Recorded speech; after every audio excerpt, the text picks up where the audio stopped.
Perfecto. El capitán Francisco Díaz, el piloto, está con nosotros. Sí, Julio, yo creo que es importante dar algunos datos de él, porque sí, la audiencia siempre tiene que conocer de quién es que está dando el mensaje. Él es capitán de Boeing 747.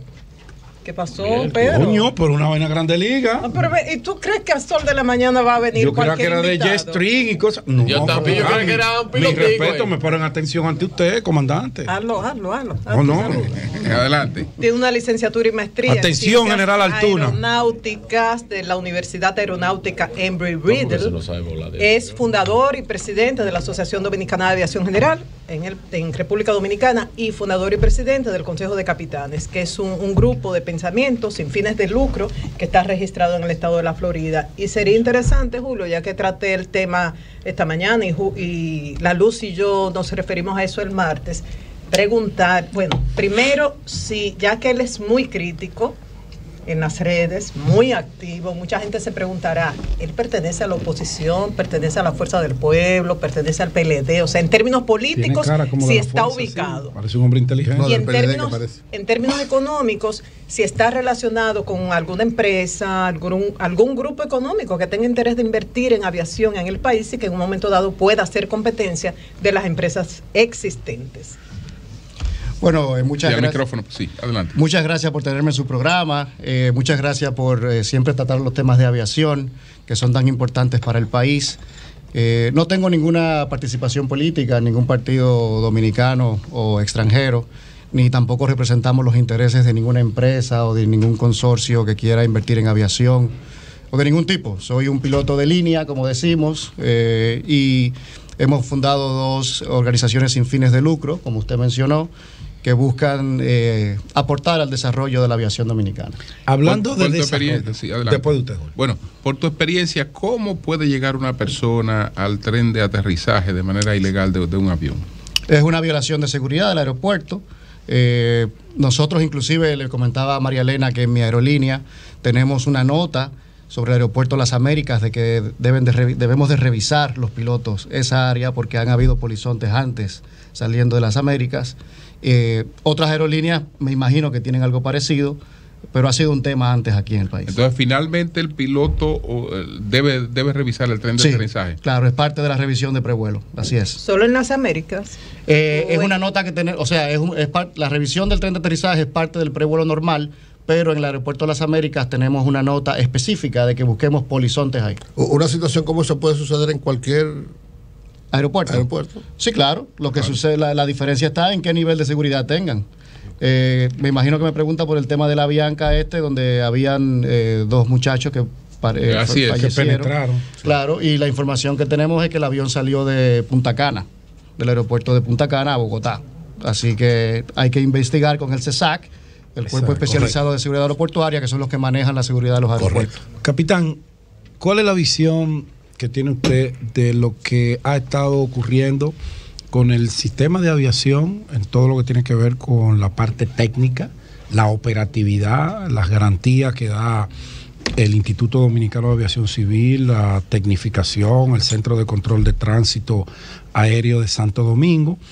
¿Y qué futuro le ve usted a la formación de estas aerolíneas que desde el punto de vista comercial están dando la pelea en el sistema? ¿Y cuáles son los factores que podrían incidir en que ese éxito pueda detenerse? Mire, la República Dominicana está pasando por un proceso que no es nuevo en la aviación. En muchos países en vía de desarrollo ya lo hemos visto. Cuando hay un crecimiento económico rápido, hay un crecimiento también económico en la aviación. El transporte es parte de la economía. Y si el país no está bien organizado, eso se traduce a muchos accidentes aéreos, a un aumento de los accidentes aéreos. Eso lo vimos en el suroeste asiático, lo vimos en África, lo vimos en Sudamérica, y nosotros estamos repitiendo el mismo ejemplo. Entonces, estamos en un momento crítico en lo que conlleva la seguridad operacional, porque el crecimiento ha sido muy acelerado en poco tiempo y no existe la estructura para un trabajo a profundidad de desarrollo de la seguridad operacional. Nosotros estamos muy preocupados con el tema. Creo que se han tomado medidas que van en la dirección correcta, pero no han sido lo suficiente. ¿Eso podría poner en riesgo la categoría? Sí, claro, la categoría es básicamente una nota que nos ponen los Estados Unidos en cuanto a seguridad operacional. ¿Y eso cómo se revisa? ¿Cómo funciona eso? O sea, porque ustedes han advertido, podemos perder esa categoría, pero otros dicen, no, imposible, eso está como garantizado. No, garantizado no está. Recuerdo una vez que hablamos aquí por teléfono y me decía, creo que fue usted que me dijo que el presidente había garantizado que eso no era así. Yo le dije, no, es que el presidente no es que garantiza eso lo deciden en Estados Unidos los inspectores de la FAA. Y ni siquiera, lo hablé con un congresista de los Estados Unidos que es amigo del país, y él me decía, no, pero ahora con lo de cielos abiertos no es verdad que les van a bajar la categoría. Le decía, es que no tienen que ver una cosa con la otra. Cielos abiertos es un tema comercial, categoría es un tema de seguridad operacional. Técnico. Cielos abiertos es Departamento de Estado, categoría es Departamento de Transporte. No tiene que ver una cosa con la otra. Hay países que firmaron cielos abiertos que están en categoría 2. Capitán, usted habla de que hay riesgos en este momento de la seguridad operacional. Altos riesgos. Altos. Sí. Y yo me sorprendo porque desde el año 2007 a la fecha, el Instituto Dominicano de Aviación Civil se ha ocupado de producir las transformaciones tecnológicas, el equipamiento y la preparación de controladores, de técnicos aeronáuticos y demás. ¿Dónde estaría esa falla que representa ese altísimo riesgo que usted... Fíjese que usted menciona a los controladores, usted lo ha mencionado ya varias veces. Claro. El IDAC, el Instituto Dominicano de Aviación Civil, se ha concentrado mucho en el desarrollo del control de tránsito aéreo, los que dirigen en las torres de control y todo eso, ya que la aviación en este país es mayormente internacional. Sí. Es un error también que hacen las autoridades al decir que la aviación dominicana ha movilizado 15 millones de pasajeros. No. El 95% o más, el 99% de eso ha sido aviación internacional, ¿verdad? No son aerolíneas dominicanas voladas por pilotos dominicanos. Entonces, el IDAC se ha concentrado en el desarrollo de los controladores de tránsito aéreo, que hacen un muy buen trabajo, la verdad que sí. Ahora, ¿dónde es que estamos flaqueando? ¿Dónde es que estamos un poquito atrasados? Los inspectores de vuelo, el desarrollo del sistema de seguridad operacional SMS, ¿verdad? Las aerolíneas dominicanas, que hoy en día las 6 mayores aerolíneas, que son Arajet, Sky High, Skycana, Red Air, Air Century, y no recuerdo cuál me falta, pues son relativamente nuevas. Sí, claro. De esas solo Air Century es la son vuelos domésticos prácticamente. Claro, entonces... No. ¿Qué sucede? A la hora de la... hablamos de las más antiguas, que es Air Century. Arajet es una empresa que va muy bien, pero es nueva. Entonces, ¿qué sucede? Como todo esto es nuevo, no hay el expertise de una verdadera sistema de inspección, no hay el expertise de un verdadero sistema de manejo de seguridad operacional. Yo hablaba, por ejemplo, con Fabio Catani, que es el representante de Boeing para toda América Latina, que estuvo aquí recientemente, y hablábamos de lo que es el sistema SMS, Safety Management System, manejo de seguridad operacional. Y hablábamos de lo importante que es, o sea, la pieza vital del sistema, son los reportes de seguridad operacional, son los reportes que llenan los pilotos, los despachadores, etcétera. La estadística, cómo se maneja eso. En República Dominicana eso es nulo. ¿Por qué? Bueno, porque aquí históricamente ha habido miedo con llenar reportes de seguridad operacional, porque luego el IDAC, unos reportes que se supone que debían ser confidenciales, ha filtrado la información, las aerolíneas han perseguido a los pilotos, los han echado, han tenido problemas, etcétera. Aquí no hay sindicatos de pilotos fuertes. ¿Y cómo se maneja afuera para que no tengan miedo? Por ejemplo, en Estados Unidos nosotros, el sistema SMS que lo maneja la FAA, la Agencia Federal de Aviación, es totalmente confidencial, se maneja a nivel estadístico mayormente y se trabaja a nivel macro. Por ejemplo, digamos que en el aeropuerto Kennedy, ustedes recuerdan hace poco hubo un tema con un avión que venía para Santo Domingo, un Delta que casi chocó con un América, ¿verdad? La gente quería, ¿pero qué va a pasar con esos pilotos? ¿Le van a poner una sanción? ¿Lo van a echar? ¿Cómo va a ser que por una equivocación casi pasó un accidente? Bueno, como se maneja en Estados Unidos es, esos pilotos llenan un reporte, ¿verdad?, de lo que pasó, y los nombres se elimina la fecha, se elimina el sitio, y lo que se trata es de aprender de lo que pasó ahí. No hay persecución. Vimos la película de Denzel Washington, El piloto alcohólico. Exacto. Entonces, siempre y cuando... Él bebía muchísimo romo, pero evitó la muerte de muchos. Por el expertise, según la experiencia. Con un aterrizaje forzoso de emergencia. El único que lo podía hacer a él. Cuando hablamos de seguridad operacional, metía más perico que el diablo. Según la película. Cuando hablamos de seguridad operacional, móntate en un avión con un piloto empericado. Ustedes no han visto el reportaje de los jinetes de la cocaína. Claro, pero es otra cosa. No. Ese es otro tipo de aviación. Dicen los informes que los pilotos de la Florida eran de los principales clientes de las estructuras de Pablo Escobar. Claro. Bueno, entonces, cuando hablamos de seguridad operacional, cuando hablamos de seguridad operacional, hablamos de esa libertad que tengan los pilotos, los despachadores, los mecánicos, de decir las cosas sin miedo a perder su trabajo, sin miedo a represalia. Eso en República Dominicana no existe y no ha existido por mucho tiempo. Entonces, ahí está el accidente de Lidosa. Es un accidente que claramente entra en esa categoría. Había muchas violaciones de descansos, de mantenimiento, etcétera. Todo el mundo lo sabía, lo habíamos dicho, y pasó el accidente. El accidente de Red Air, que apunta ahora a problemas de mantenimiento en Miami, también se sabía, y ahí está el accidente. Entonces, normalmente, la mayoría de este tipo de accidentes que tienen que ver con la estructura se predicen. O sea, se sabe que van a haber más accidentes y República Dominicana está en ese punto donde el crecimiento ha sido tal que si no corregimos profundamente la estructura, van a haber más accidentes, va a haber más, lamentablemente, es así, es estadístico. Usted recuerda, bueno, recientemente se dio el caso de Europa, desde España, que tuvo Europa. Sí, Europa. El vuelo UX 189. Fue que le dio un ataque de epilepsia a un pasajero y tuvo que bajar bajó en Azores. Eso es muy común. ¿Qué pasa con eso? ¿Cuándo eso ocurre?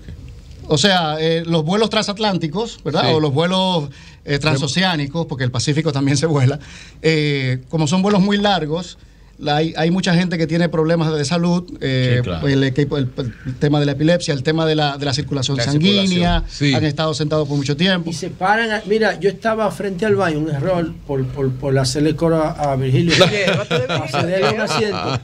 Más de 100 personas fueron al baño. ¿Al mismo tiempo? No, en fila. Pero había muchos de ellos que se quedaban alrededor del baño porque había espacio, claro. Como un pasillo, la puerta de emergencia. Y entonces ellos se ponen a hacer como ejercicio ahí. Sí, claro. Sí, yo me muevo por la circulación. Yo camino en el avión. O usar medias de presión. Y habían algunos que fueron al baño hasta 6 veces. Ya yo lo conocía. Yo dije, ahí viene el gorro. Es más común de lo que la gente cree. Hasta 6 veces, sí, porque te ¿Qué rozan. información tienen ustedes sobre la denuncia de que la República Dominicana está haciendo puente aéreo para el tráfico ilegal hacia los Estados Unidos? Sí, es un tema que lo hemos tratado también. Sucede, como ustedes saben, que hay mucho movimiento aéreo nuevo, ¿verdad? Y hay mucho movimiento aéreo hacia Centroamérica. Se supone que la Junta de Aviación Civil, como somos signatarios de la OASI, deba de exigir los pasajes de ida y vuelta, ¿verdad? Exacto. A los diferentes países, y muchas veces no se exige y las autoridades saben que las personas solo tienen pasaje de ida y no hacen las revisiones del lugar, ¿verdad? Eso no significa que una persona, a ver, usted puede, si usted de verdad se quiere ir a Estados Unidos por la frontera sur y el problema es el pasaje de ida y vuelta, quizá compre el de ida y vuelta. Claro. Pero es una forma de tratar de restringir poner el tema. Un poquito más difícil. Disuasivo, un mecanismo disuasivo. Y no se ha estado haciendo, no se ha estado exigiendo. Y no hay una multa para la aerolínea cuando monta un pasajero que no va con su ticket de ida y vuelta con una visa de turista. Como en todo en la aviación. Debería. Sí. Pero no. ¿Cuál es el protocolo cuando fallece un pasajero? ¿En qué sentido? ¿El avión? Sí, lo que debe hacer el avión, lo que debe hacer cuando llega. Bueno, depende, porque quien declara a la persona muerta debe ser un médico. Y nosotros no somos médicos, entonces normalmente se espera aterrizar para declarar que la persona murió. Okay. Entonces, mientras tanto estamos en una emergencia médica. Julio. Y se le brindan los primeros auxilios. Claro. ¿Cuál primeros auxilios? Ya no murió. No, digo, pero el primero hay que confirmar. En el caso de un evento de epilepsia, que no me gusta decirle ataque, La línea aérea aprende de la experiencia. Por ejemplo, ya se presentó esto costó retraso, gasto de combustible, costos operativos. ¿No es mejor incluir el procedimiento para ese evento dentro del avión para que cuando ocurra un episodio de epilepsia el personal de a bordo sepa cómo tratarlo? Es que imagínese la cantidad de diferentes situaciones médicas que pueden llevar. Un neurólogo. Ustedes llevan la data, ustedes van a ver lo más frecuente y para lo más frecuente ustedes van a tener un proceso de abordaje. Claro. A ver. Y eso es más barato que pararse. Lo que pasa, es como el acta de función también puede darle al personal, porque tú tienes es imposible, es un acto jurídico. No, pero tú puedes preparar condiciones jurídicas. A ver. Bueno, habría que ver si se muere mucha gente en los aviones. Mire, usted pone para un avión devolverlo. Yo no sé de dónde Eury sacó esa pregunta. No, porque vi que se han dado varios casos. Sí, varios casos. Vamos a ver leyendo crónica. Vamos a ver qué dice. Oye, lo que pasó hace poco, yo no sé si ustedes se enteraron, un importante líder político venía en primera clase y a una persona le dio un ataque. Y la persona, porque vio al líder político. No, y entonces todos le decíamos que como él pasó esa época, porque todo el mundo sabía que había muerto la persona, la taparon, todo. Sí. Entonces, como un evento así. Al lado de ahí.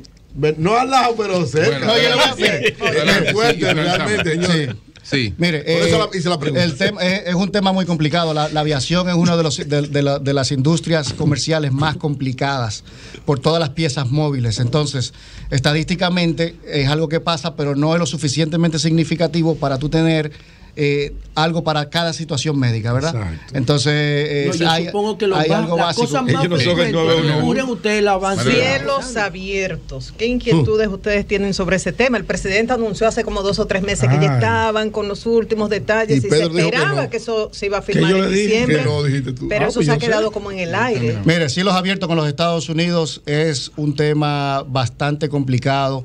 Creo que nosotros hemos dicho que la embajada de los Estados Unidos ha desinformado en eso, ha dado información. La embajada americana ha desinformado. No, correcto. Ellos tienen el interés de imponer su acuerdo. Porque ellos han utilizado un estudio de Brookings Institution que no se adapta a la realidad dominicana. Exacto. Y entonces el gobierno dominicano ha repetido eso, lo que ha dicho la embajada, ciegamente, sin hacer un análisis. Explica lo que significa cielos abiertos a la gente. El señor Tomás dijo, los pasajes van a bajar de precios, vuelos a más destinos, o sea, todo será mejor para la diáspora y para turistas. Sí. Eso sucede entre dos países grandes que tienen suficiente competencia. Entre un país grande y un país pequeño, lo que termina sucediendo es que las aerolíneas del grande se comen al del pequeño y entonces se crean monopolios que causan lo contrario. ¿Qué significa cielos abiertos, la política en sí? Es una reducción en la forma, o sea, en la burocracia para solicitar permisos de vuelo.